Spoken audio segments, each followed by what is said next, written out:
Bert, sa panaginip ko, ako ho. Ako ho yung iniiyakan nila. Ang puso ay laman at ugat lamang. Walang emosyon, walang memorya.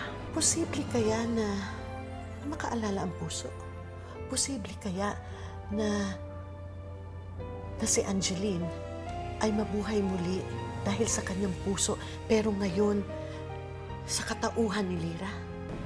Gusto kong malaman kung sino si Lyra. Kung nasaan siya. Para kapag nakita ko siya, kapag nakilala ko siya, doon lang ako maniniwala na buhay si Angeline sa loob niya. Prince? Sino Prince? Bakit mo naman ako tatawagin Prince?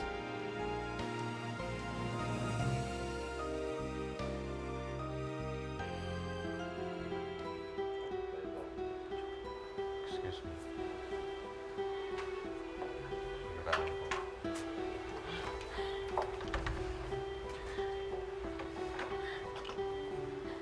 Pinalabas kami ng asawa mo, Leo. Gusto niya yatang mapag-isa kasama ng anak niyo. Ay, sandali lang. Ganun ba? Kuya. Kuya. Saan na yung magsususi?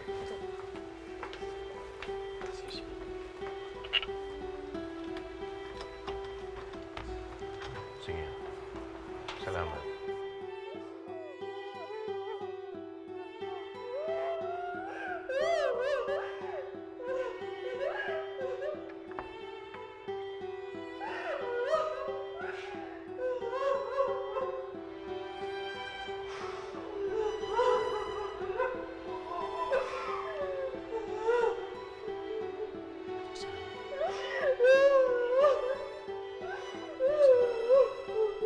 Saan?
Sino Prince? Hindi ko alam. Hindi ko siya kilala. Wala naman akong kilalang Prince. Pero hindi ko alam bakit ko nasabi yun. Bakit ko ba nabanggit yung pangalan na yun? Ako? Ikaw, aminin mo na nga. Kasi, Prince ang dating ko sa'yo, di ba? As in, Prince Dennis. Sira.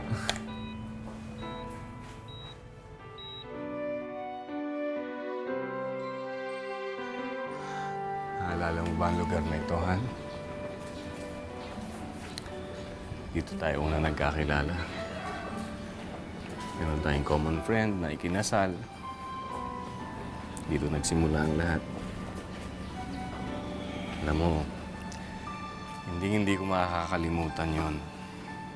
Dito ako na love at first sight sa'yo. Bakit mo ako dinala dito, Leo? Okay na ako. Hindi na ako iiyak. Promise. Kaya, bumalik na tayo sa anak natin. Promise. Pero, kung pwede sana, Magstay muna tayo dito kahit sandali lang. Ayoko munang bumalik doon. Ayoko muna sanang maalala yung masasakit na nangyari.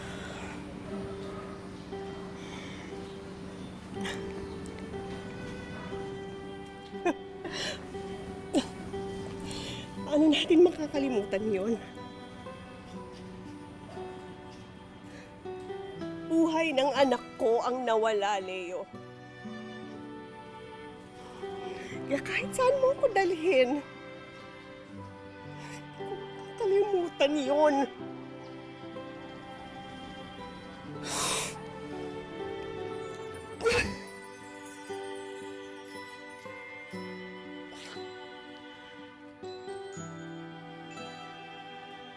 Hindi ko naman kung gaano kasakit yung nangyari.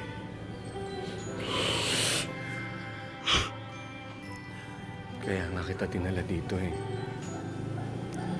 Dahil inakala ko mapapasaya kita.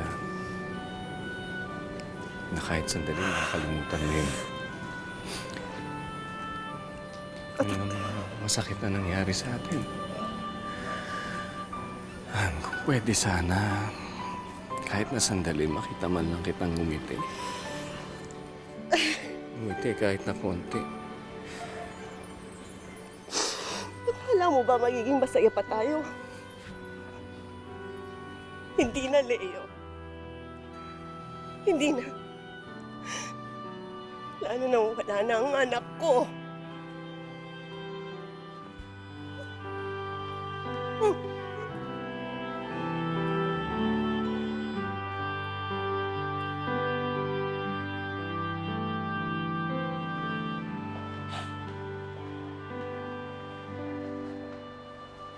Tita, Sensya na sa tita mo. Medyo stress siya lately dahil sa linggo na kasi ang libing ni Angeline. sa linggo ho. Oh, bakit? Hindi mo ba alam? Tinext ko ang mama mo ah. Alamin mo na lang sa kanya yung mga detalye kung gusto mong makipaglibing sa amin. Sige, pasok na. Tito, may tatanong ko sana ako sa inyo. Ano yan? Si Lyra ho. Yung pinagbigyan ng puso ni Angeline. Ano ho yung buong pangalan niya? Banaag. Po?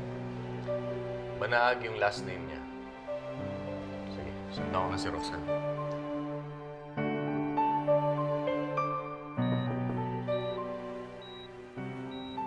Wow! Ang ganda naman itong bagong kwarto mo. Ang sosyal, ha? Pwede ba tumira dito? Ganyan talaga, Tita Becky. Dapat malalaki ang kwarto ng mga princess tulad ni Lyra. Kasi ako yung prince niya. Naku, Dennis, mag-move on ka na nga dyan sa prince issue na yan. Totoo naman ah. Ewan ko sa'yo. Ano yan? Anong pinag-usapan yung prince? Wala ho, Nay. Ay, Nay, may sinabi pala sa akin to si Dennis kanina. Totoo po ba na mga Saavedra po ang nagbayad ng lahat ng operasyon ko at nitong kwarto? Totoo yun. Sobrang bait naman po nila. Binigay na nga nila yung puso ng anak nila sa akin eh. Tapos, may ano nga ulit pangalan nung anak nila? Yung pinanggalingan po ng puso ko. Si Angeline. Angeline? Nailibing na ho ba siya? Hindi pa. Sa linggo pa. Nay, gusto ko sana magpunta. Gusto ko sanang makipaglibing sa kanila. Saka, para mapasalamatan ko na rin po sila. Pwede po ba yun, Nay? Pwede po bang dalawin ko sila at makipaglibing po ako dun sa anak ni na Ma'am Roxanne?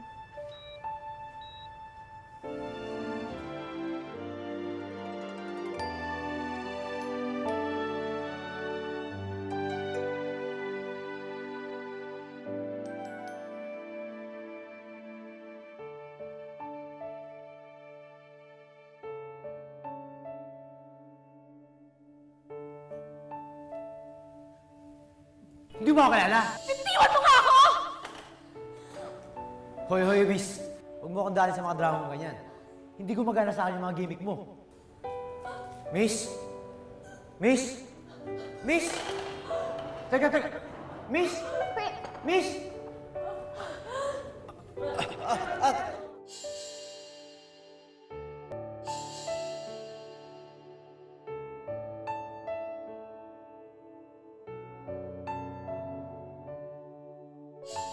Iisang tao lang sila. Kahit saglit, ang ikaw at ako'y magkapiling. Minsan pang makita ka, damdamin. Ano bang pinagsasabi mo? Hindi mo pa kaya at hindi ka papayagan ng ospital. Pero Nay, nakakahiya naman ako. Anak, maiintindihan ng mga Saavedra kung hindi mo magagawang makipaglibing. Kami na lang ng Ninang Becky mo ang pupunta doon. Kasama ko? Oo nga, kasama ko. Ninang, samahan niyo na lang ho si Inay. Pero Nay, kapag nakausap niyo ho si Ma'am Roxanne, pwede po bang sabihin niyo sa kanya na gusto ko siyang makita uli? Saka gusto ko makilala yung asawa niya. At kung pwede ho sana, kung hindi naman po nakakaabala sa kanila, dalawan po nila ako dito. Para naman po, personal ako makapagpasalamat sa kanila. Nay, pwede po ba yun? Pwede bang sabihin yun sa kanila? Oo. Sasabihin niya. Papaalala ko. Huwag ka mag-alala. Ha?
Ang bata-bata pa niya.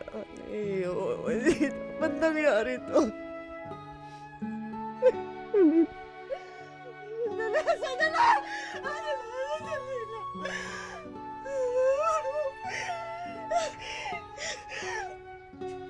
Sinusumpa ko ang may kagagawa nito sa'yo. Sundin sana siya ng konsensya niya. Mamatay na rin sana may kagagawa nito sa'yo, anak! Anak ko! Anak ko! Anak ko!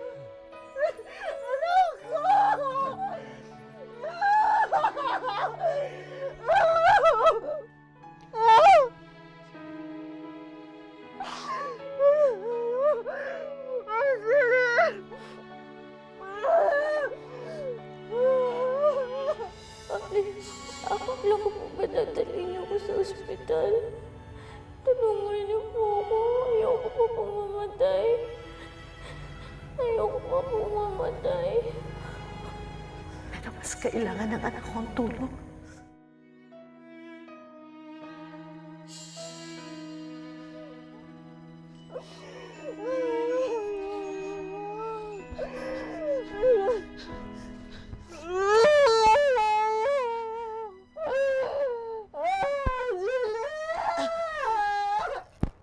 si Saavedra.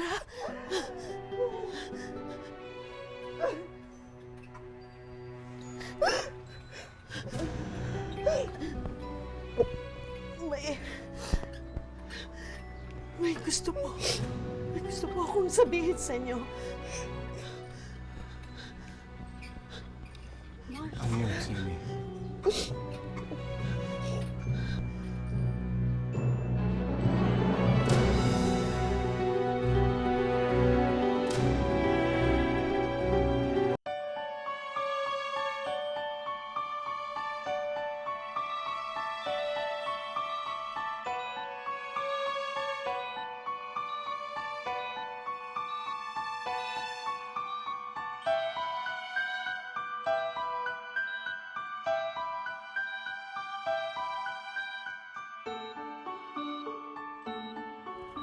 Angeline.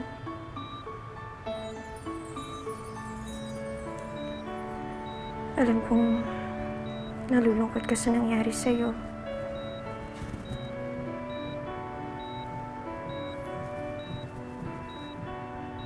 I'm sorry at maaga kang nawala.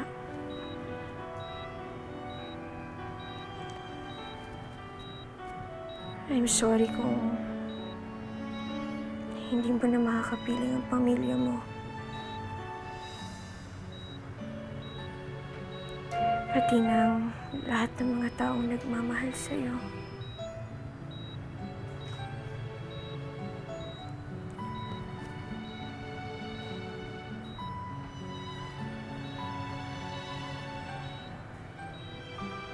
Pero Angeline,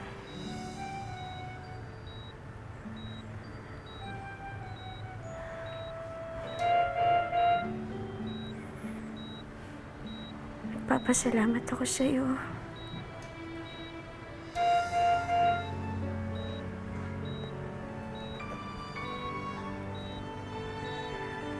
Salamat.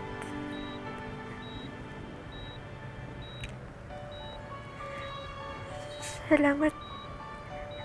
Dahil binigyan mo uli ako ng panibagong buhay.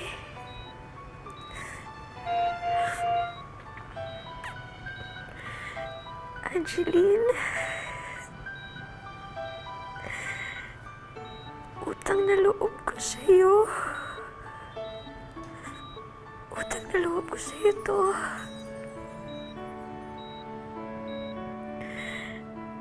At tatanawin ko to hanggang nabubuhay ako, Angeline.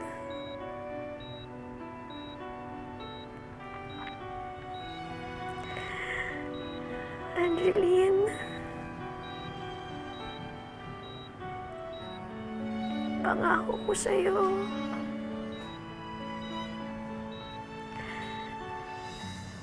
Pangako ko sa'yo na aalagaan ko tong puso mo.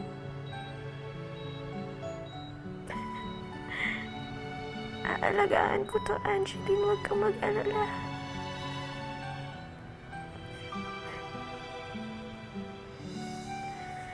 Salamat.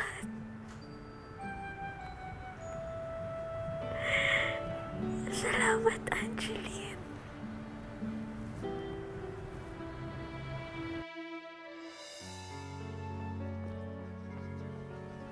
Prince! Prince, Bakit ba kayo sumunod dito? anak, alam kong kailangan mo ko. Kaya hayaan mo nang aluin kita. Ma. Okay na ako. Bumalik na ho tayo doon.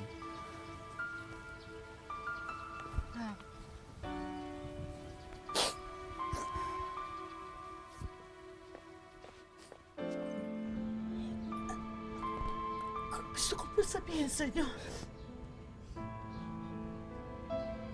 na nagpunta po ako dito para makiramay. Inamin po ako at alam ko kung gaano kasakit at kung gaano kahirap mawala ng isang anak. Sorry po. Sorry po. Sorry po. Sorry po. Sorry. Sorry. Sorry. Sally.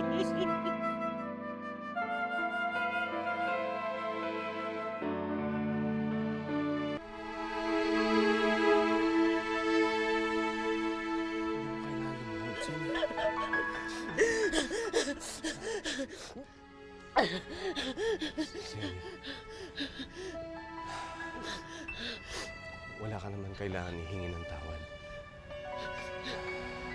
Mabuti na rin yung nangyari. At least hindi na nahihirapan yung anak namin.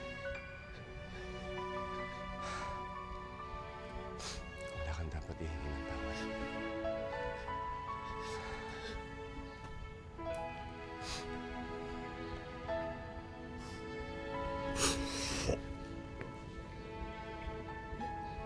Nagpapasalamat po ako sa inyo.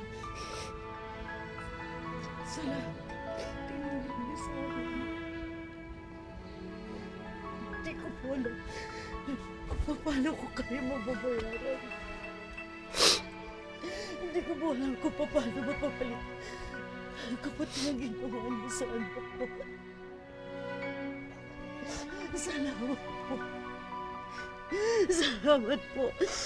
Hindi ka dapat magpasalamat. Dahil nabubuhay pa ang piraso ng anak mo sa katawan ng anak mo. Kaya ako dapat ang magpasalamat sa iyo. Salamat. Salamat.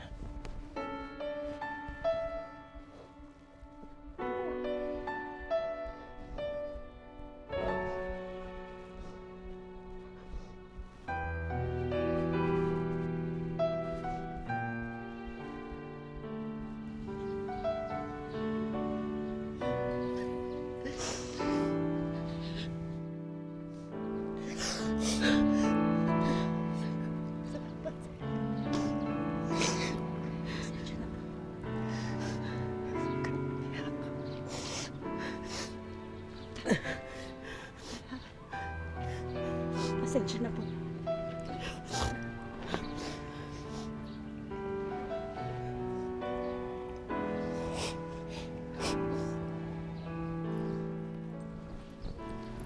Halika na, Prince. Sakay na. Ma, pwede ho bang mauna na ho kayo? Choy, pati naman si Mama sa bahay. Bakit? Anong gagawin mo dito? Basta. Ma, please. Sa bahay na lang po tayo mag-usap. Okay. Tita, ayun po yung kotse ko. May utang ka sa akin, ha? Oo. Sige po, Ma.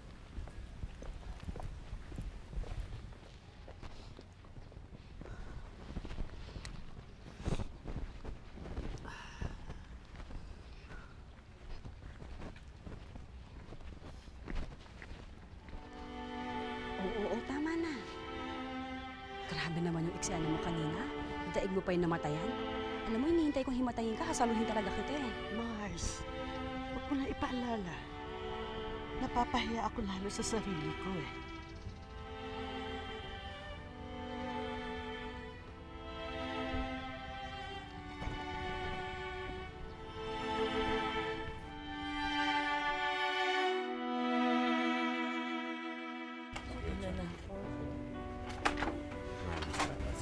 Tawag lang kayo.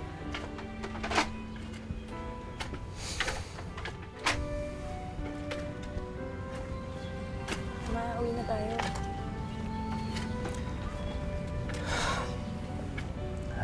Halika na.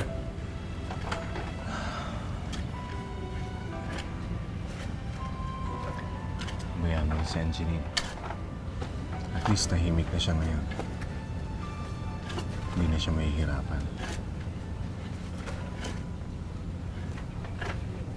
Halika na.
dalawin si Lira. Gusto ko siyang makita.